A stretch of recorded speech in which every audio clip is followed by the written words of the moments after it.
Welcome back, everyone. And now we're going to go to Shannon Lanier, who's been at the Cannes Film Festival. Shannon.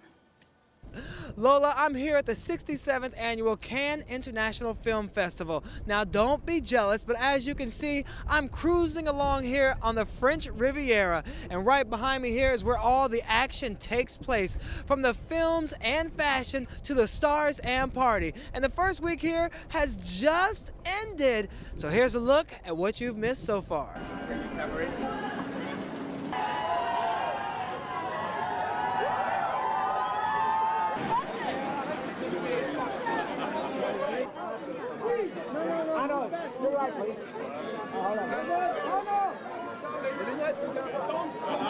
Every generation has to define themselves, and what may have worked in the 80s for their heroes doesn't work today.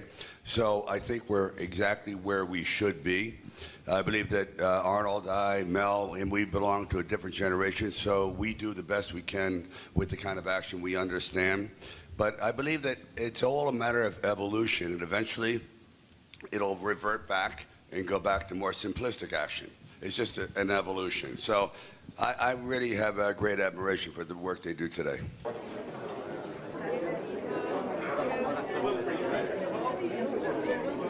How was your world with Olivia Down? Lovely, I had the best time. Obviously, I feel sad because I think that the film has no malice towards the family or towards, particularly towards Grace or Rainier. I mean, it's fictionalized, obviously, we've said that. It's not a biopic. There's the essence of truth, but as with a lot of these things, you take dramatic license at times. Come on, bud. There's a whole other world of dragons out there. Look, it's an incredible, it's a gift to be offered a part like this. My children and I adored the first film, and so when Dean ambushed me a few years ago at an awards ceremony, I was intrigued, because it's, as an actor, you're used to using your body, your face, everything you can to kind of communicate stuff, and when you have to only do it through your voice, and you're doing it in tandem with the most extraordinary state-of-the-art animation, it's a real, I found it an intriguing ride over the last 3.5, 4 years to watch the character evolve sort of quite separate from me, and then how you can enhance and work with what the animators are doing. What do people love more than seeing the stars here at Cannes? Their movies, of course. And on screens, Mike Sargent and I had an opportunity to check out a few of the premieres, and we sit down to discuss the films in the competition. Mike, both you and I had an opportunity to check out The Salvation. It's a Western that takes place in the 1870s. So what did you think? Well, I really liked it, and what I liked was that it's an homage to many Westerns that have come before. It's clearly influenced by spaghetti Westerns, from the shots, the angles, the music. When you say spaghetti Westerns, help everybody out. All right, spaghetti Westerns are the movies that Sergio Leone made with Clint Eastwood back in the 60s, Fistful of Dollars for a few dollars more. This definitely is a cousin of that. I spoke to the director last night, and that's one of the things he pointed out, that some of those old Westerns were the ones that inspired him to do it in this style. Without a doubt, without a doubt. And I liked it. To me, it was sort of like, what if you put Clint Eastwood and David Carradine as brothers in a movie? And that was Salvation. Right. To and me. tell us about the stars of the movie. What did you think of their performance? I thought, first of all, Mads Mikkelsen, I thought he's great. He has what Clint Eastwood had then. He's got this sort of he could be a bad guy, even though he's a good guy. You completely believe that he's capable. Yeah, he's got that roughness. You believe he's capable of something bad if you push him. Okay, so you recommend this film? I recommend this film. If you like Westerns, I would say that this is probably one of the best Westerns come along in a long time. Okay, pretty impressive there. I liked it. So what about one of the other movies, what's the other movie you checked out?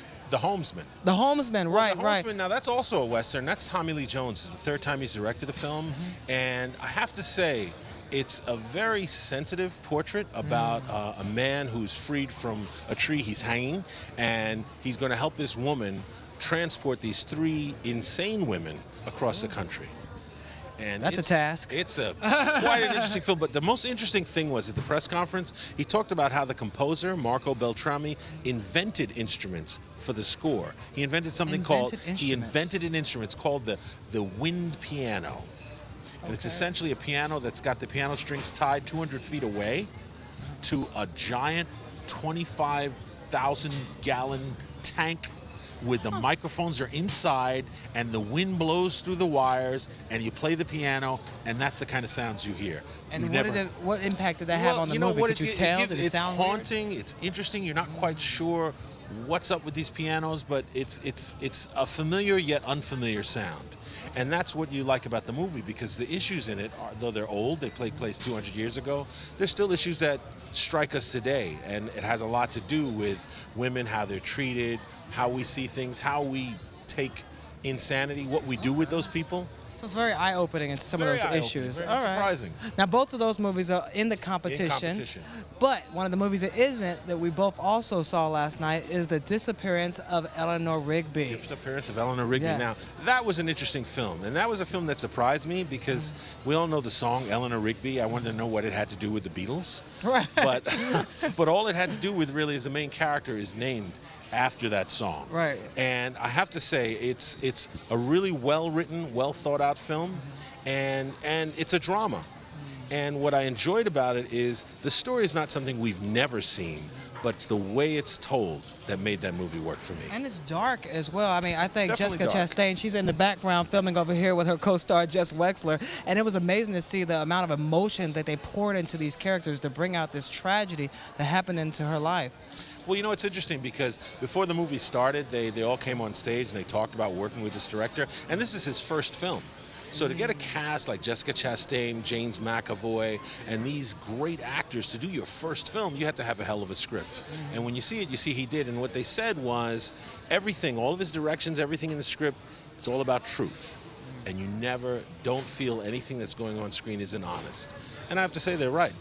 Okay, so do you recommend that as well? I'd recommend it, but it's not like a, popcorn, get up and clap movie. This is a movie that's thoughtful, okay. dark. And afterwards, it wasn't dark at all. We went to the after party of one of the movies. Yes, we did. The Salvation. That was a great after party. Yes, it's it all was. about not only the movies and the films here, but the after party. People mingling, people networking, getting to know the actors that are actually in the film. So, well, it's true what you're saying, but it's just that love of film. Everybody here really loves movies, and they're willing to give a movie. There are movies here that are 3 hours long. Now, these are movies that, wouldn't necessarily be commercial hits, but people who come here to this festival, people like us, they appreciate it. They appreciate movies. Movies that are more than just superhero movies, big blockbusters. These are movies that have something to say about the human condition. but those movies will be here too, and we're going to be reviewing those Yes, they will. and bringing them to everybody so they can know what they should see and what they probably shouldn't see. All right, Mike, thanks again. Thank you.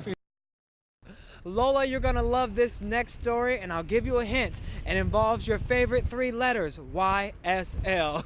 That's right, Arise film reporter Sarah Himrajani tells us how fashion meets film.